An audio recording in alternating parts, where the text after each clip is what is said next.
once asked my mother what my first word was. She looked me straight in the eyes and she said, "Honey, you didn't have a first word, you had a first sentence."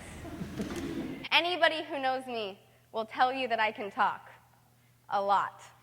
But these sentences turned into questions, and these questions begged answers, answers that I didn't know. Like all overly serious and pensive preteens, I asked myself, who am I? I was a mishmash of identities. A German, American, raised Buddhist? But these identities weren't enough.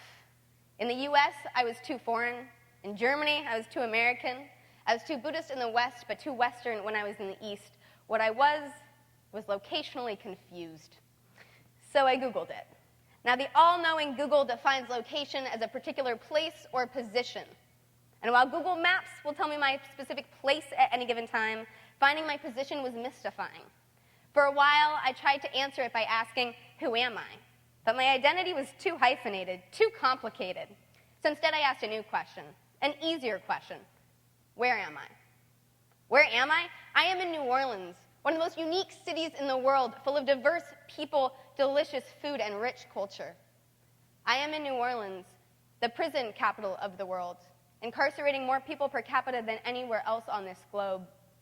I am in New Orleans, a city where 1 in 2 black men will enter the criminal justice system at some point in his life.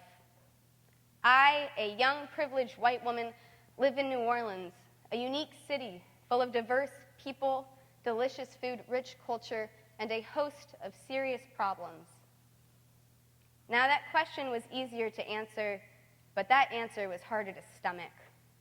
But I moved here because I wanted to be on the battleground of incarceration policy. I wanted to change the system.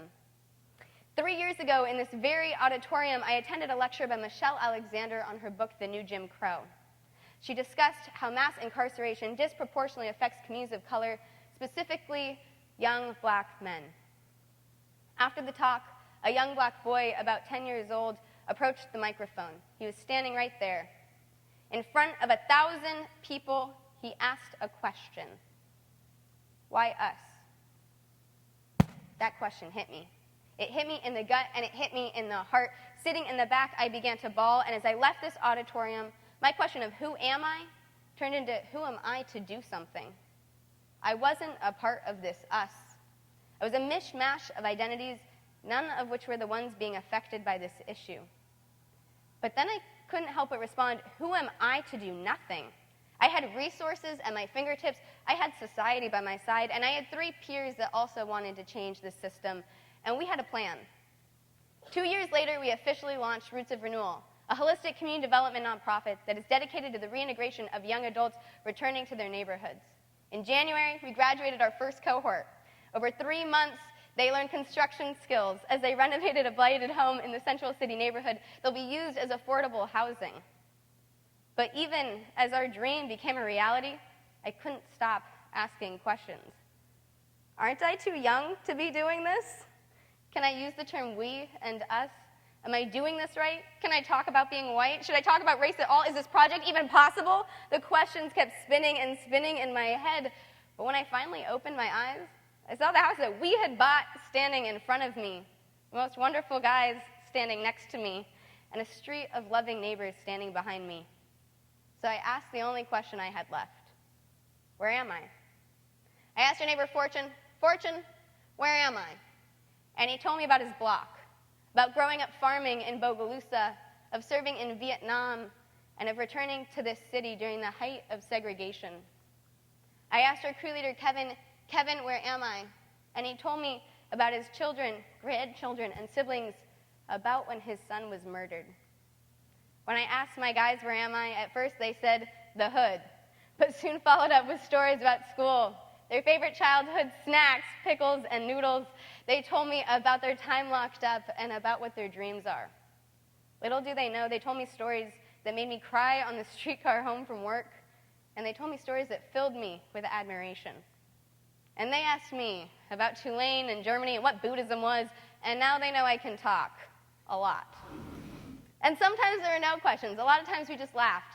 Sometimes at me, the young, small, white woman in steel-toed boots 2 sizes too big who fumbled over when and how to use the word us.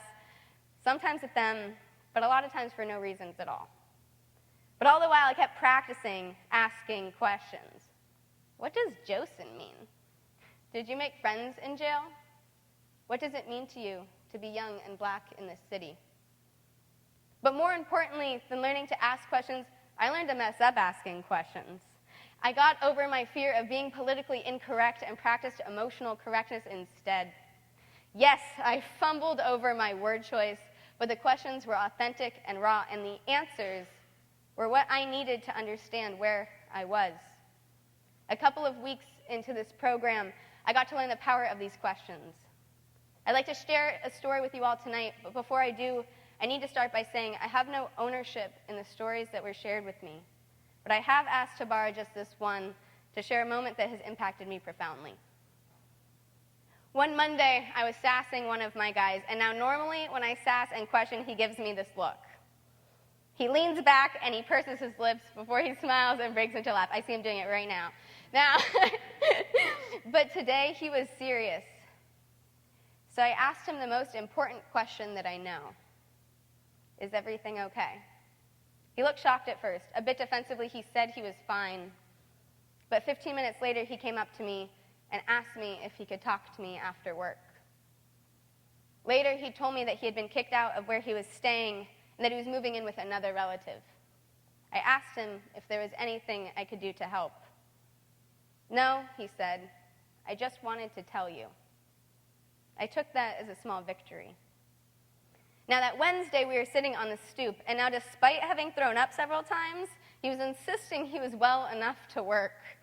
So again, I asked, is everything okay? And then the words just started tumbling out. About how he had bounced from house to house growing up, about his mother had been incarcerated for the majority of his life, but his father had addiction issues. And listening, I realized that everything that this individual had achieved, he had done so alone. Graduating high school, working multiple jobs, starting college, he had done it alone. Once more, I was amazed by this individual. And once more, I asked if there was anything I could do to help. His response hit me in the gut, and it hit me in the heart. I just don't get it, he said. It's like y'all just popped up out of nowhere. Every night I think about how crazy it is that you found me. And there it was. The answer to my own question of who am I to do something, and to others' questions about why I insisted on taking a semester off after high school to launch this take a semester off during college to launch this program. I didn't have to have a degree or be almighty or a 6-foot-tall black guy who knew what he was going through. I just had to be there at that moment to ask my questions and to listen. I told him that he didn't have to fight alone anymore, that that's what Roots of Renewal is about. We are connectors, we are advocates, we are question askers. Because you see, questions grow roots, and these roots can heal. They can bond two communities that, despite being close on the map, feel worlds apart. They can bond two individuals that, despite being close in age, have led vastly different lives. My quest as a question asker has taught me several things. But to summarize simply, ask openly, ask honestly, ask often. So before I go tonight, I have just 3 more questions. Where are you? What questions can you ask? And what are you going to do to change our world? Thank you.